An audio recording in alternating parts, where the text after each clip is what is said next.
शराब माफिया की बात जहाँ तक कहा कि नीतीश जी ने शराबबंदी कर दी।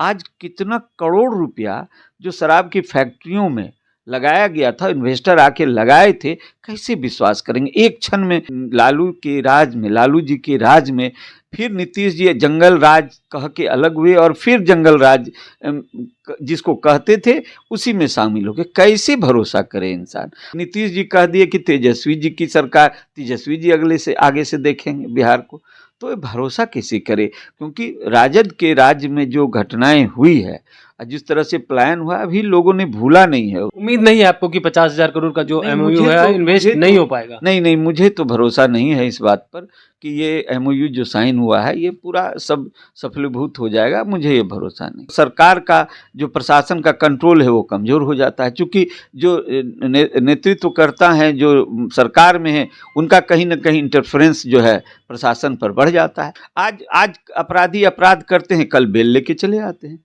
तो ये समझने का विषय है ना। बिहार की राजधानी पटना में ग्लोबल इन्वेस्टर मीट का आयोजन किया जाता है, जहां पे देश दुनिया के तमाम इन्वेस्टर पहुंचे हुए होते हैं और यहां पे इन्वेस्ट करने की भी बात कही है। लगभग 50,000 करोड़ का इन्वेस्ट करने की बात की है, लेकिन अगले ही दिन बिहार में सिविल कोर्ट में कैदी को गोली मार करके हत्या कर दी जाती है। अब सबसे बड़ा सवाल यह है कि जो इन्वेस्टर इन्वेस्ट करने आ रहे हैं, बिहार पहले से ही बदनाम राज रहा है। लगातार यहाँ पे जिस तरह से आपराधिक घटनाएं घटती है, आए दिन लोगों की हत्याएं हो जाती है, तो जो इन्वेस्टर है, जो बिजनेसमैन है, उनके मन में एक खौफ रहता है कि आखिर हम इन्वेस्ट करें तो करें कैसे, कहीं हमारी भी तो हत्या नहीं हो जाए।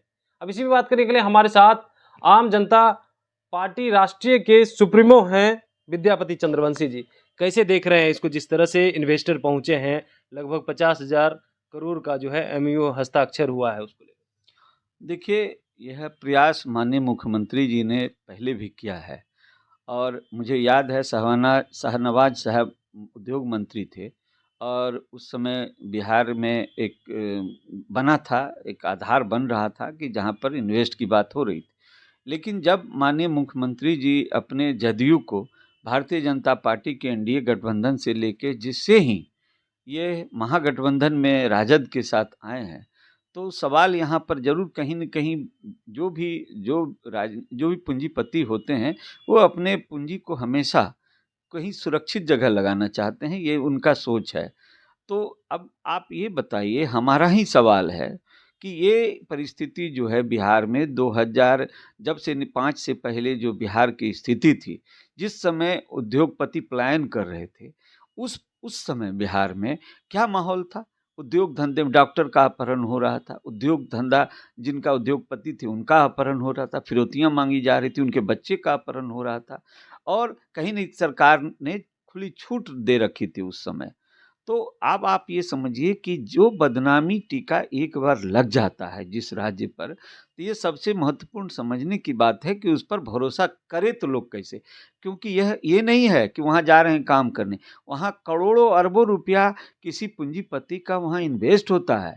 वहाँ जब इन्वेस्ट होता है तो उसको निकालना और निकाल के बाहर जाना नहीं, वो पूँजी वहाँ उसका बर्बाद हो जाता है यदि उसको कुछ पलायन करना पड़े। तो ये बहुत बड़ी बात है। आज देखिए, शराब माफिया की बात जहाँ तक कहा कि नीतीश जी ने शराबबंदी कर दी।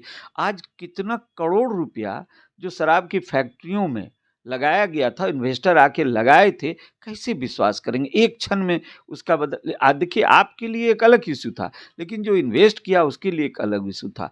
ये मेरा कहना है कि 2 परिस्थिति हुई। एक परिस्थिति हुई कि लालू जी के राज में फिर नीतीश जी जंगल राज कह के अलग हुए और फिर जंगल राज जिसको कहते थे उसी में शामिल हो गए। कैसे भरोसा करे इंसान? आज देख लीजिए, यूपी की बात है, 44 लाख करोड़ रुपया का वहाँ एमओयू साइन हुआ है। उसकी तुलना में आप देखिए बिहार में 50,000, वो भी एमओयू साइन हुआ है। कोई कहा जाए तो एक तरह का कोई इन्वेस्ट अभी नहीं हुआ है। ये तो एक सैंपल टेस्ट में जो व्यापारी वर्ग हैं, जो उद्योगपति हैं, उन्होंने किया है कि चलिए भाई देखते हैं, डूब जाएगा तो डूब जाएगा। तो क्योंकि अभी भरोसा कैसे करे कि नीतीश जी कह दिए कि तेजस्वी जी की सरकार, तेजस्वी जी अगले से आगे से देखेंगे बिहार को, तो ये भरोसा कैसे करे? क्योंकि राजद के राज्य में जो घटनाएं हुई है, जिस तरह से पलायन हुआ अभी लोगों ने भूला नहीं है उसे, और जनता भी नहीं भूली है। इसलिए मेरा कहना है कि अभी ये बहुत विश्वसनीय बात नहीं है कि यहाँ पर बिहार में जो है ये 50,000 करोड़ का जो इन्वेस्टमेंट का एक एमओयू हुआ है, ये सार्थक हो ही जाएगा, मुझे तो भरोसा नहीं है। उम्मीद नहीं है आपको कि 50,000 करोड़ का जो नहीं, एमओयू है इन्वेस्ट नहीं हो पाएगा? नहीं, मुझे तो भरोसा नहीं है इस बात पर कि ये एमओयू जो साइन हुआ है, ये पूरा सब सफलीभूत हो जाएगा, मुझे ये भरोसा नहीं है। लेकिन बिहार के उप मुख्यमंत्री तेजस्वी यादव तो कह रहे हैं कि 50,000 करोड़ का इन्वेस्ट करा के ही मानेंगे, लोगों को अब रोजगार भी मिलेगा। अरे भाई, उनके पिताजी के ज़माना में, तेजस्वी के पिताजी के ज़माना में जो घटनाएँ हुई है, क्या लोगों ने भूला है? नहीं भूला है। तो आज कहीं न कहीं अभी भी दोहराया जा सकता है? अभी बता दें कि अभी आप ये मान के चलिए कि जिस वर्ग के द्वारा उस समय जो घटनाएँ होती थी, जिस तरह से होता था, आज जब भी ये सत्ता में आते हैं तो आपको एक उदाहरण स्वरूप आप देख लीजिए कि छोटी-मोटी घटनाएँ बढ़ जाती है। तो ये जो है ये सब चीज़, और सरकार का जो प्रशासन का कंट्रोल है वो कमज़ोर हो जाता है। चूँकि जो नेतृत्व करता है, जो सरकार में है, उनका कहीं न कहीं इंटरफेरेंस जो है प्रशासन पर बढ़ जाता है। तो जब ऐसा होगा तो फिर, और दूसरी बात ये है कि बिहार में आपराधिक घटनाओं को, जिस घटनाओं के कारण आज उद्योगपति नहीं आना चाह रहे हैं, उसे कंट्रोल करने के लिए इन लोगों ने कोई प्लानिंग नहीं किया है। एक समुचित जो एक प्लानिंग होना चाहिए जो बिहार को कंट्रोल करने के लिए, आज आज अपराधी अपराध करते हैं, कल बेल लेके चले आते हैं। तो ये समझने का विषय है ना कि बिहार को हम कैसे कंट्रोल करें। बिहार जैसे यहाँ तो लेबर और अपराधी पैदा हो रहे हैं।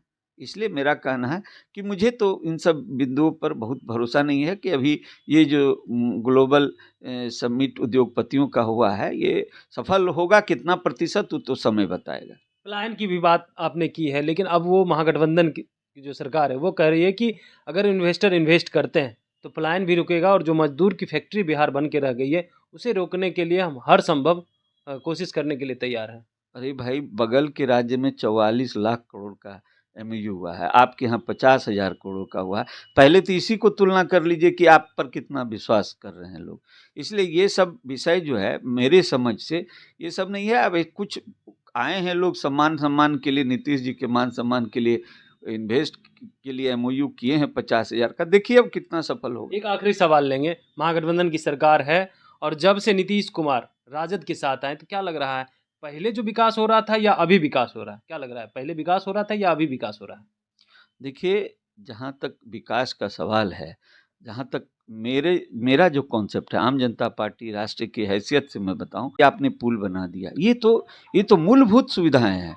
पुल बना दिया, सड़क बना दिया, बिजली दे दिया, ये तो मूलभूत सरकार, और सरकार को ये देना ही देना है। लेकिन ये सबसे महत्वपूर्ण विषय है, प्रति व्यक्ति आय बिहार का आज क्या है? यहाँ यहाँ उद्योग धंधे की क्या स्थिति है? यदि प्रति व्यक्ति आय नहीं बढ़ता है तो आप इस आधार पर ये नहीं कह सकते हैं कि यहाँ का विकास हो गया। यहाँ पर आज नौकरी हो, शिक्षा के स्तर में जो बढ़ना चाहिए था, बिहार शिक्षा के स्तर में नहीं बढ़ा। अभी जाके नीतीश जी का ख्याल आया है अंतिम समय में। तो मेरा ये कहना है कि बिहार का विकास कहते किसे हैं? पहले ये तो परिभाषा समझने की ज़रूरत है कि बिहार का विकास जो है, पुलिया बन गया, बिजली मिल गई। बिहार का विकास प्रति व्यक्ति आय जो है अगर बढ़ता है तो बिहार विकसित हो रहा है। शिक्षा में बिहार का औसत बढ़ता है तो विकास हो रहा है। और रोजगार अगर यहाँ आते हैं तो विकास हो रहा है। उद्योग धंधे आते हैं तो विकास हो रहा है। ये विकास है। पुल पुलिया, बिजली, पानी, ये विकास का कोई आधार नहीं। ये तो मूलभूत सुविधाएं हैं जो सरकार को देनी है, जिसके लिए जनता टैक्स देती है सरकार को। बिल्कुल। तो आप सुन रहे थे, हमारे साथ थे विद्यापति चंद्रवंशी जी, जो आम जनता पार्टी राष्ट्रीय के सुप्रीमो हैं। इनका कहना है कि जो विकास की बात नीतीश कुमार कर रहे हैं, पुल पुलिया, बिजली, पानी ही विकास नहीं होता है। जो लोगों की बजट है, ये यूँ कहें कि आय जो इनकम है वो अगर नहीं बढ़ी तो विकास किस तरह का है।